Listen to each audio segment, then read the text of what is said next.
예, 안녕하세요. 예, 그림 문자 183강. 이제 계속 자연과 관련된 걸 하는 겁니다. 불글적에서 거물현. 오늘은 물수예요. 물수는 이렇게 쓰죠. 근데 물수자는 잘 이해를 하시면 좋아요. 물은 이렇게 해요. 물 흐르는 모양이죠.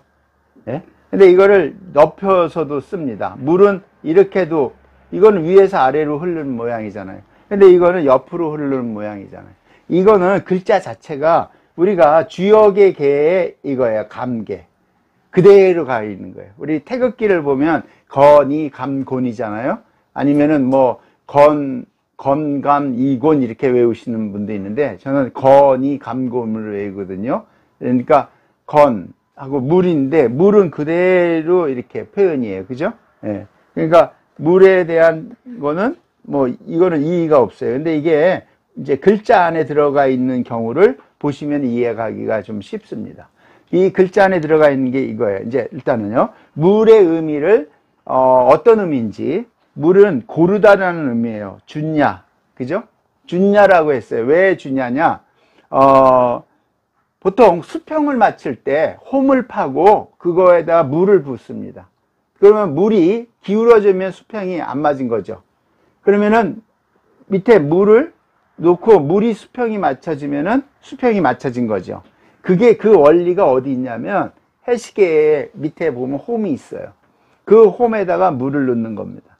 그래야만 수평을 맞추는 거예요. 예. 그러니까 괜히 홈이 있는 게 아니거든요. 예. 그러니까 그게 준야예요. 그러니까 물로 말하자면 고르다, 기준을 맞는다는 거고요. 그 다음에 북방지에 물은 북쪽으로 흐른다고 생각한 거죠.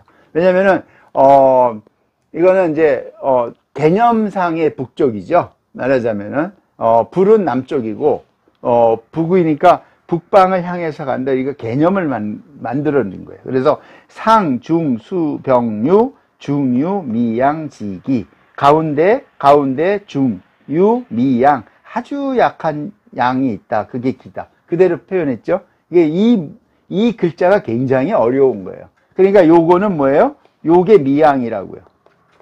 제가 원문은 잘 설명을 안 드리는데 요게 나왔으니 요게 미양이에요. 그러면 양쪽에 있는 건 뭐예요?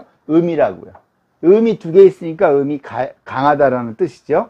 그 다음에 양이잖아요. 그러니까 음은 무겁다라는 개념이거든요. 그러니까 물은 위에서 아래로 흐른다 이렇게 되는 거죠. 이거에 반대되는 게 화죠. 화는 이렇게 쓰잖아요, 우리가. 예? 그러면 이게 그러면은 미음이 되겠죠. 거꾸로 말하면. 그러면은 불은 어떻게 해요? 아래에서 위로 올라가잖아요. 불이 위에서 아래로 내려오는 불은 없습니다. 일반적으로. 그리고 물이 아래에서 위로 또 올라가는 것도 없어요. 그러니까 자연현상을 가지고 말하자면은 보이는 현상 그 자체로 어떤 자연의 이치를 이해하려고 했던 거죠. 그래서 이거는 이제 사용되는 그 원문은 이거고, 여기 분명히 중유미양 지기.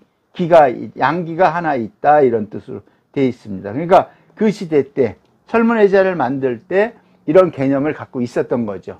그 다음에 이제 그 글자 쓰는 거는 수로 또는 수장, 물에 하는 거죠. 우리가 이제 화장한다고 그러죠. 요즘은. 예, 화장하는 거는 불화자를 쓰는 거잖아요. 수장은 보통 바닷가에 있는 분들이 많이 쓰죠. 배에서 수장한다고 그러잖아요. 그러니까 그러면 수장이 맞아요? 화장이 맞아요? 우리는 조선시대를 겪으면서 토장이죠, 토장. 예? 결국은. 그러니까, 이게 토장, 무덤묘를 보면은 토장이라는 걸 알 수 있죠. 예? 여기 흙이잖아요. 이거는 풀초.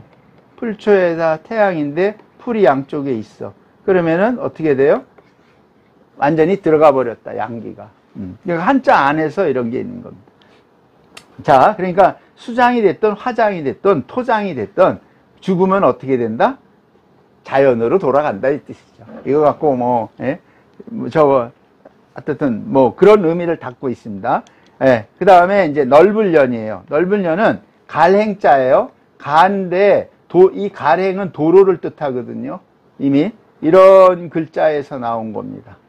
여기서 갈행이 나오거든요. 여기에 물이 흐르는 거예요. 물이면 어떤 의미를 했냐? 여기다가 갈행을 이제 물이 흐르는 곳에다가 물이 길 따라 가죠. 물길은 우리는 길을 만들지만 물길은 물이 스스로 길을 만들죠. 물이 많거나 적거나 할 때. 그래서 전부 다 어디로 흘러가요?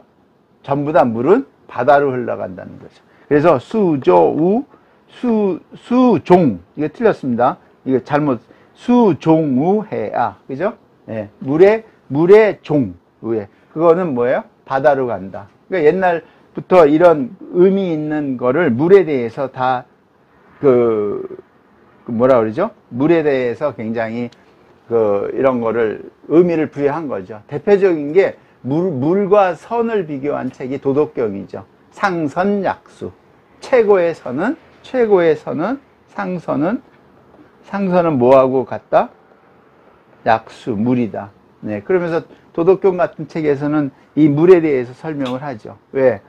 물은 다투지 않는다. 그리고 항상 합친다. 작은 거에서 큰 데로 간다. 예. 그죠? 바다로 간다. 예. 뭐 이런 거를 이제 경전에서 나오는 얘기입니다. 그래서 나오기 때문에 제가 이제 말씀을 드린 거고요. 넓으련, 아주 넓은 쪽으로 간다라는 거죠. 자, 그 다음에 물과 관련되는 게 이거예요. 오줌료.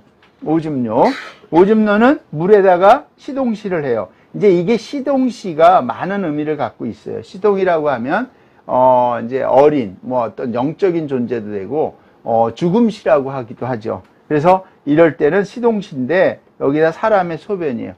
물이 어떻게 돼요? 변화해서 나온 거죠. 그래서 인소편냐. 그래서 방뇨다, 배뇨다, 요도다, 뭐 이렇게 쓰는 겁니다. 그러니까 물을 마시는데 물이 변한 거예요. 그럼 똥도 변하죠, 우리가.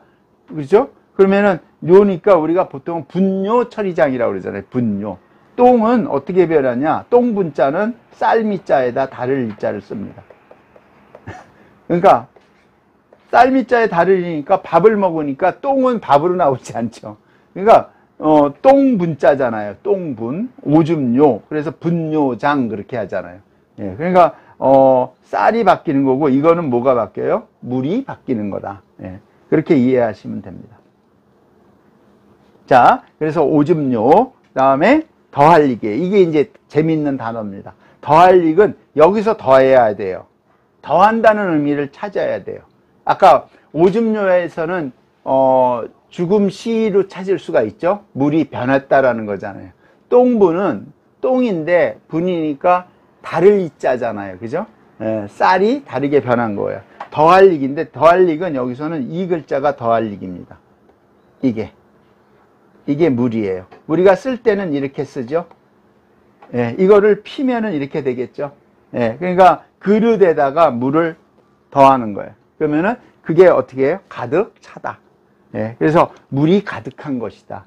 예, 그러니까 익 하면은 좋잖아요. 그래서 요야 이렇게 했고요. 종수명, 물을 따랐다. 물과 그릇명이다. 이 글자는.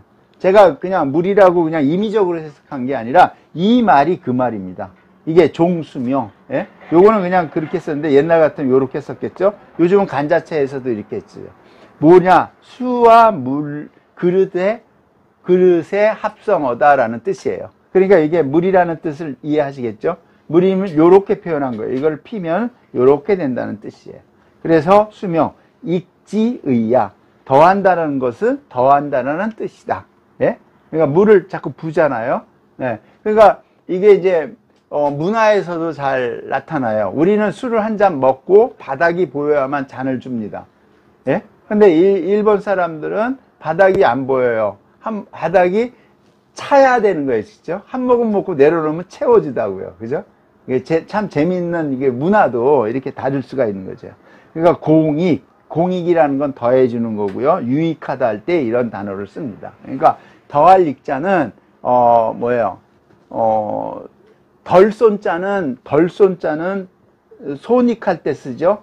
이거는 더해준다는 거예요. 이익이야. 덜손자는 이걸 쓰잖아요. 그죠? 예, 손으로 덜잖아요. 뭐를? 인원을 덜어낸다. 예? 그래서 손익할 때 이런 글자를 씁니다. 여기는 이제 제가 표현을 안 했지만, 그래서 더하다 아니면 덜어내다.